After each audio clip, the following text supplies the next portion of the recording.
Hi everyone, today we are going to make seasonal infusible ink tote bags. First thing you should learn is that infusible ink, or aka sublimation, works by using special sublimation inks, and you heat them at a very high temperature so that the inks turn to gas, and then you let it cool down slightly and it returns down into the fabric, seeps into the fabric, and becomes permanent and washable, and that's how it works.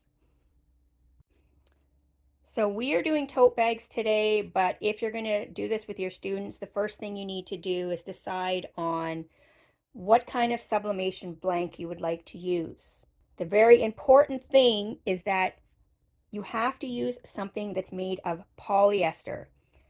Preferably, you try to get something that's 100%, but you can use 65% or higher polyester content. You can't use cotton because it'll just wash out again, and it also will blur over time. So obviously the easiest thing for you to do is to go and buy some polyester fabric, and you can do many things with that, which I will discuss soon.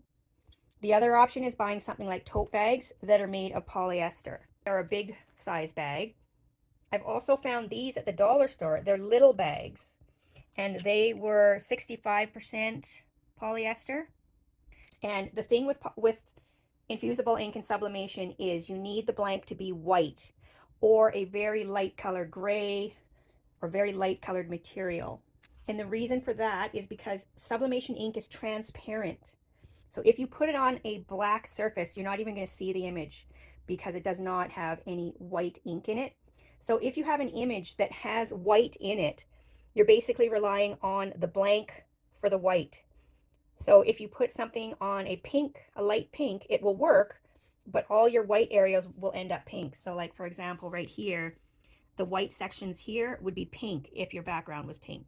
But there's all sorts of other things. There's sublimation coasters, which are made out of ceramic, I believe. There's the neoprene coasters.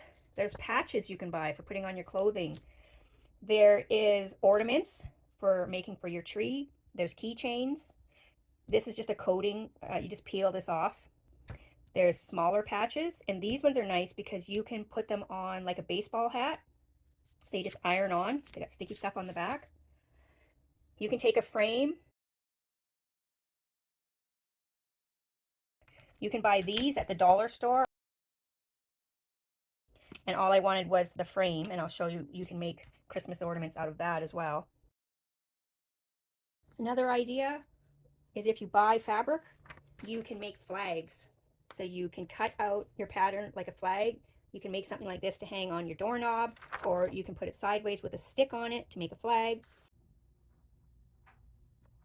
We are going to be using these infusible ink pens. And if you're buying them for the first time, I would get the freehand markers. They color a lot easier, but you can still use these pens, but they are actually meant for a Cricut machine. They actually fit into the machine, and then the machine will draw your image for you, but you can still use them to hand color in yourself. So it doesn't matter that we've got some that are like this. The other option is there is infusible ink paint, which I have not tried yet.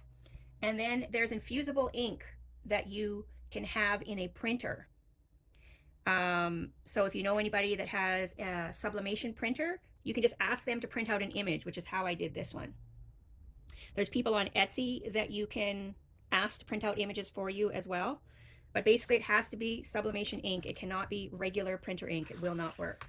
Okay, something you need to know is that you always put your image on paper first, and then we will be transferring it from the paper to your sublimation blank, so fabric or whatever blank you may have bought. Something that you may be interested to know is that the color that it shows on here is not going to be the same color that comes out after it's heated. So like this here, this color here is going to look a lot more vibrant after it's pressed. So you're going to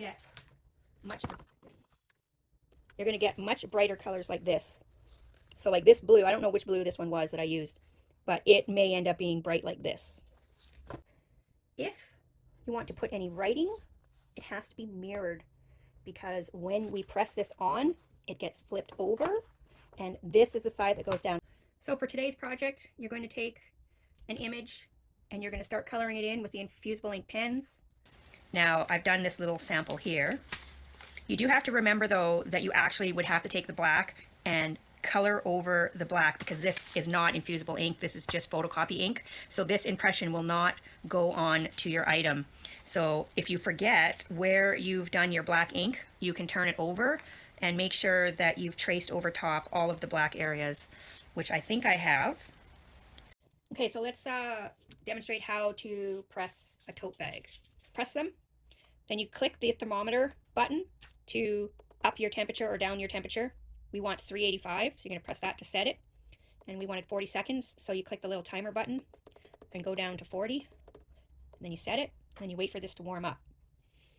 While you're waiting for this to warm up, we can go on to creating your, I call it making a sandwich. Everybody will receive this handout for tote bags, and it gives you directions on making your little sandwich. We do not need a pillow or foam, so that one you can leave out. But you start by having your pressing pad.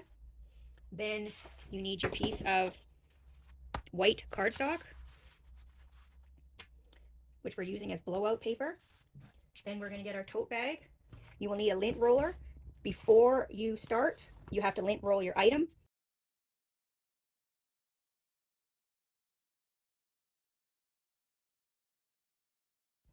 Next, you're going to take your layer of cardstock and put it inside the bag to prevent any ink from going through to the other side.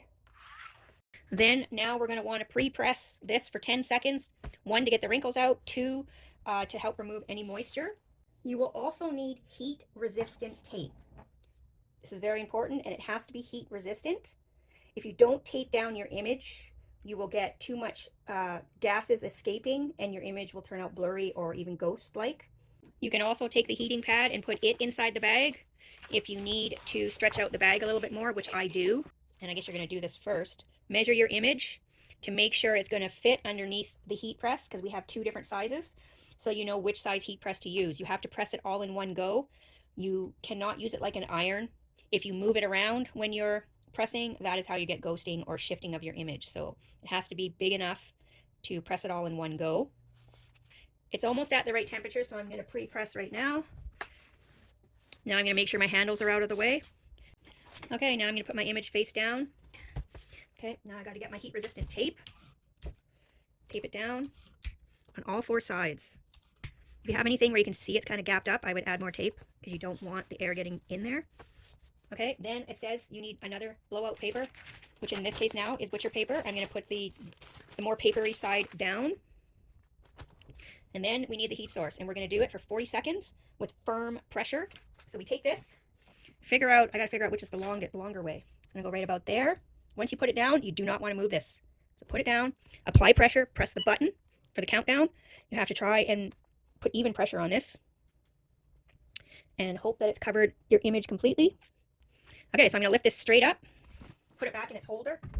All right, and now I'm not going to do anything with this for at least 10 seconds because it has to cool down a little bit so that the gas returns to a solid in your material. So I'll let this cool and I'll come back on. Okay, so now you can take off this. And as you can, I don't know if you can see here, you see how there's ink that has come through onto this. So you cannot reuse this. This just goes into the garbage. And then we can pull this off. Try and pull it off all in one motion. So undo the tape on one side and then pull it off all in one motion. You can just lift the corner slightly before you completely remove it to see if it's worked properly. If it hasn't worked properly, okay, so I can see just by lifting this that the color has worked. If it wasn't looking good, instead of before it's moved, I could repress it some more. But I can see that the color has worked, so I'm just going to pull this all off like that. And see how different the colors are on there than when you colored it in by hand. The colors are very different. And there, it worked.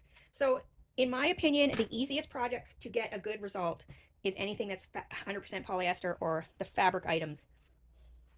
This one I used fabric, this one was fabric. They all turned out very nicely.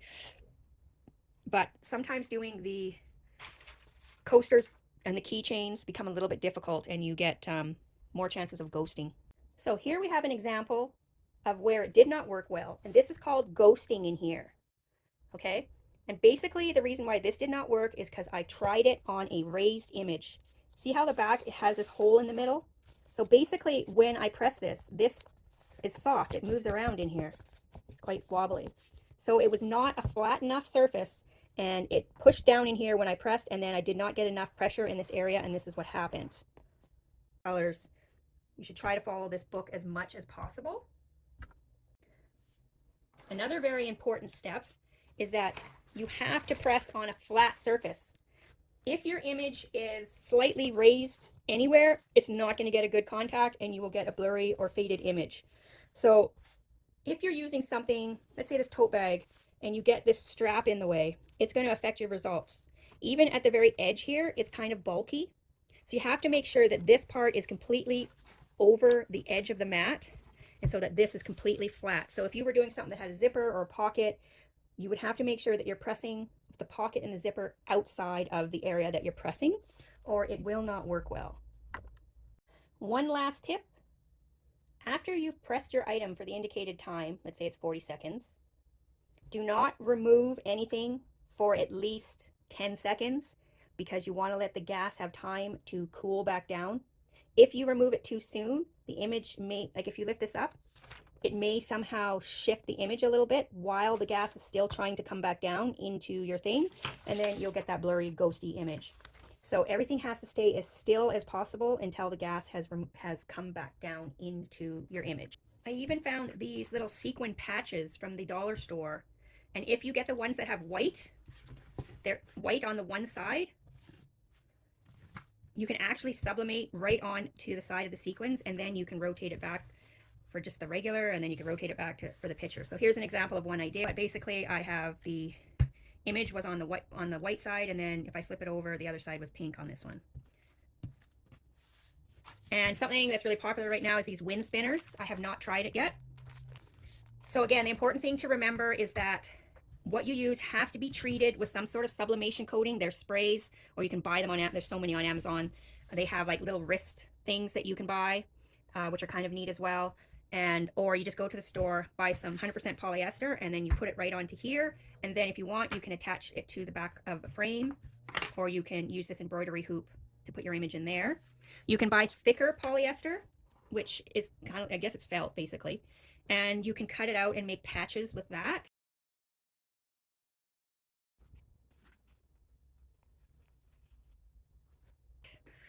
And there's just so many different things that you can do. Okay, so here's an example of sublimating directly onto fabric. Then you could cut this into a square, and you could simply position this where you wanted it, and then you could glue it onto the back. The other one you could do would be the embroidery ring. Put it backwards, actually. Put it upside down. Position it where you want. And you push this thing in.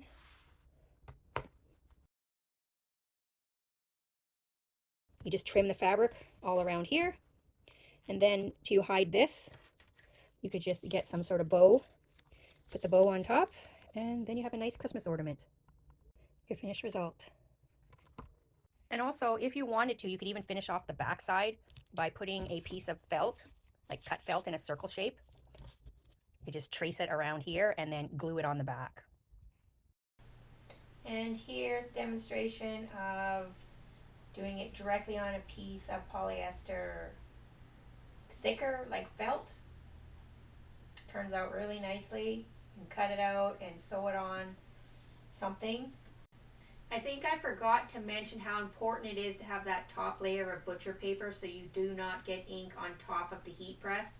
Also, you want to use butcher paper, not wax paper or Teflon, because they will trap moisture in your material, which can also cause the image to not press properly. Okay, so that's it for the tips.